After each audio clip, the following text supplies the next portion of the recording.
Hello my beautiful people, welcome back to our channel. So if you can tell, sorry that it's a little dark in here, but we are at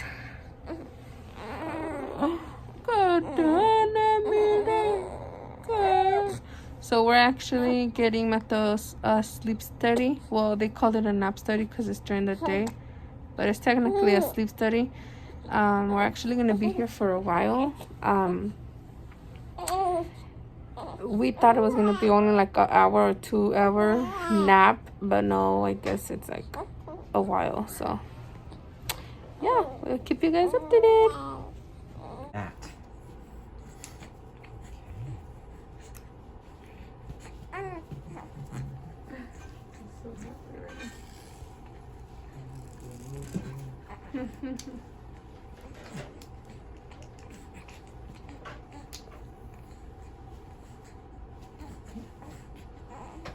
And do you have extra socks for his little hands? Or mittens? No, I don't put mittens on him. Oh, it's just so like for us, like if he were to go up and grab the wires or anything. Oh, okay. They come down? Yeah, they come down. Okay, cool. Yeah. Hey, that's just as good. Yeah. Hey guys. Yeah.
Okay, so as you guys know, we went to a sleep study.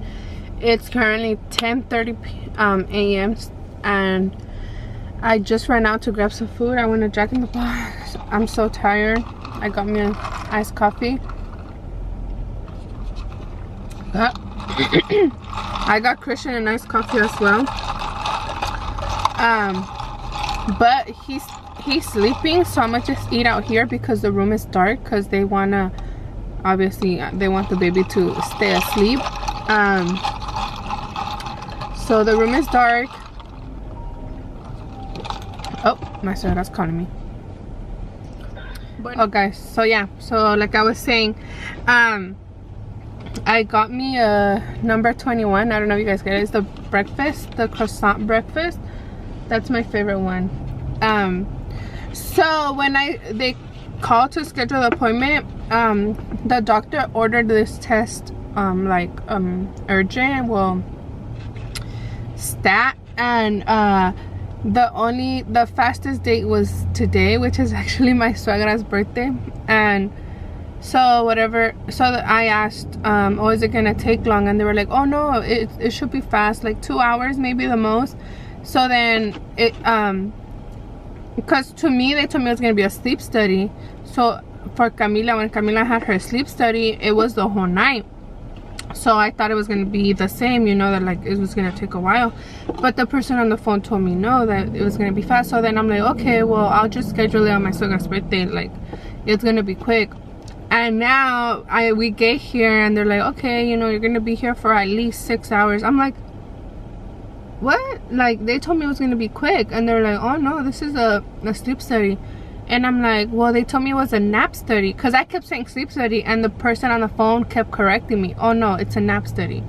But I guess since it's a daytime, they call it a nap study. But either way, they told me it wasn't gonna take like the whole day. Turns out it is. So I arranged for my suegra to drop off Camila in the morning to school, but I didn't arrange a pickup because I thought we'll be home by the time she's out. So I had to call my suegra and arrange that. Now, luckily, she didn't work today. And it's her birthday, so hopefully we get to spend some time with her for her birthday. But I mean, we're already here. It's all the way in Fontana. So it's like an hour and something. But yeah, guys, I'm hungry. And then Cristian was sleeping. And I didn't want to leave the baby because in case he woke up and, you know, he was hungry. But I was hungry and I didn't want to.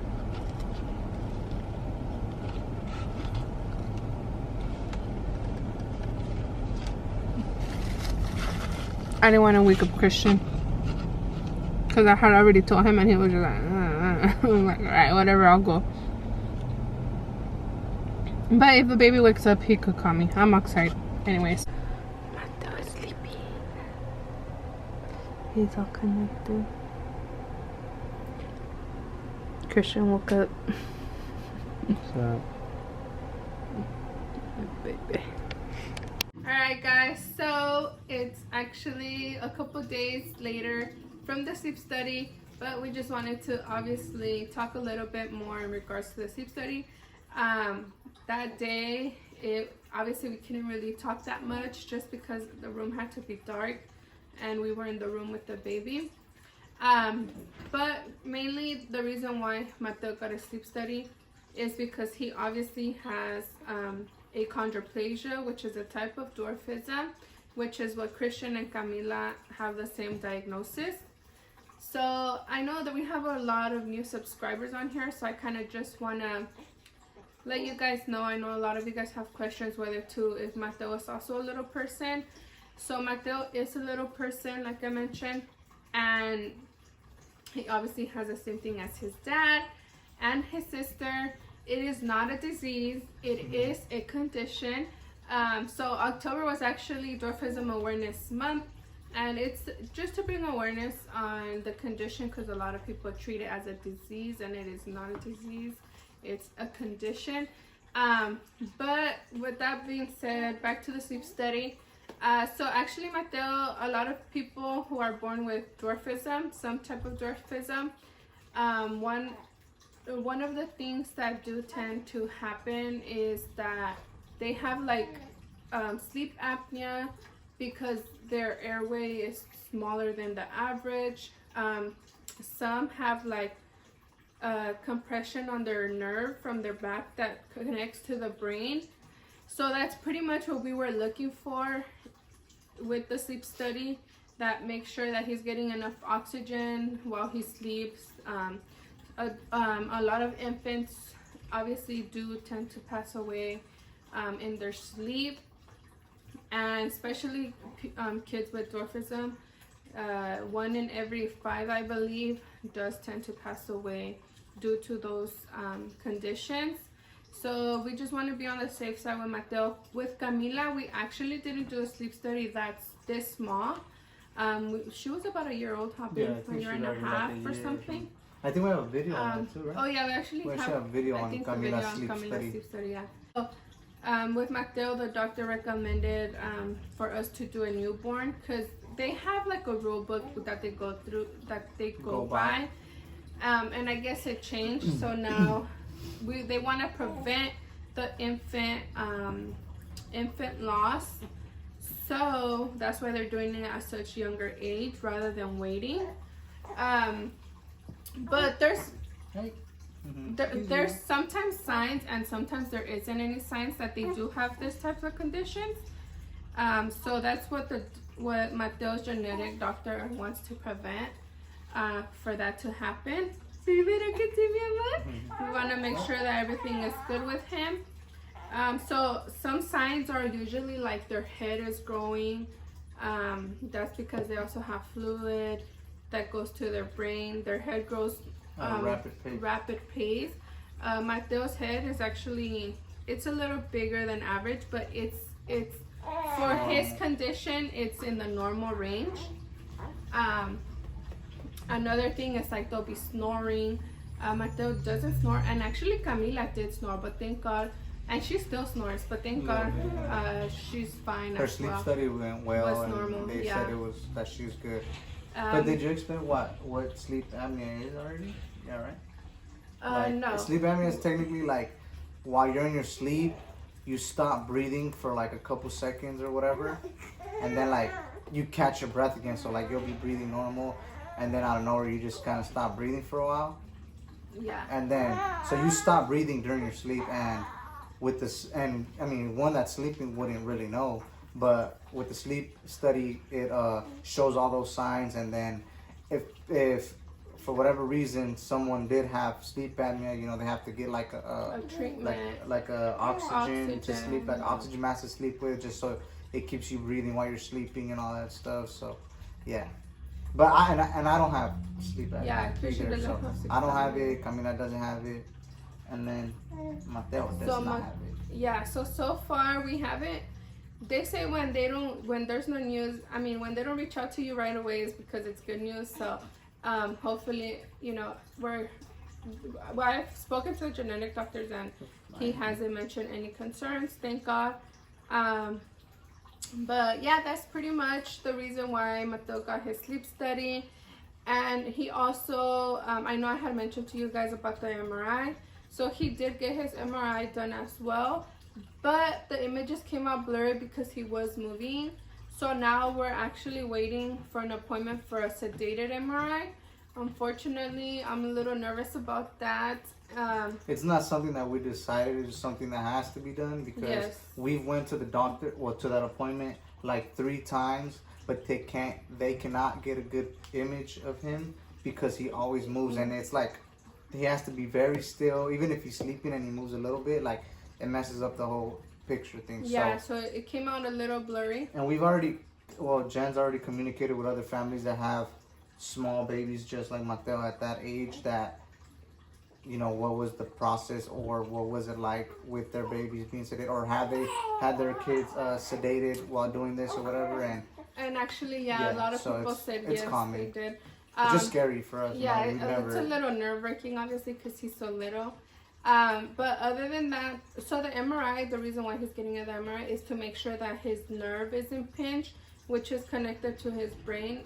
And that's pretty much the nerve that's telling like the brain to breathe. So that's another reason why, you know, like I mentioned, infant loss at such a young age for babies with dwarfism. So yeah, so that's what the MRI is for, to make sure that there's not a pinched nerve. But hopefully everything, I mean, by the images that we got, the doctor thinks everything looks normal, nothing concerning, but he just wants to get a clear picture just to be 100% sure. So yeah, that's pretty much the reasoning to his studies, and it's not because something is wrong with him, it's just to prevent, I guess you can say, or to reassure us that there's nothing, that everything is fine, because I mentioned it is a high chance for kids with dwarfism to have this type of condition. So yeah, we just like to make sure that when I was a baby, my parents, they didn't tell them I was going to be a little person until like months. I think you were 3 months. I was like 3 months born already, but now, you know, luckily they have the technology and everything to tell you before the baby's even born that they have dwarfism, just to be prepared for whatever is to come and what to look forward to, or what to. My parents did not have a clue. My parents are both average size, for those that don't know. So like with the condition I have, which is achondroplasia, comes majority from average size parents. So anyone that's average size can have a child with dwarfism. So it's not like I had it come from dwarfism parents. I mean from dwarf parents. But so it's very, that's crazy, because the majority of the people that I do know that have achondroplasia or are little people come from average size parents. So. And then with us, if it's like a little person and an average size person, the chances is just 50-50. So we can have an average size baby or a little person, just like me. So, you know. But yeah, God has blessed us with 2 beautiful kids that have dwarfism, and we are very blessed and happy. So yeah, it's 50-50. So yes, I can have an average height kid, but obviously Christian's genes are stronger than mine. So as you guys can tell by my kids, they literally look like their father.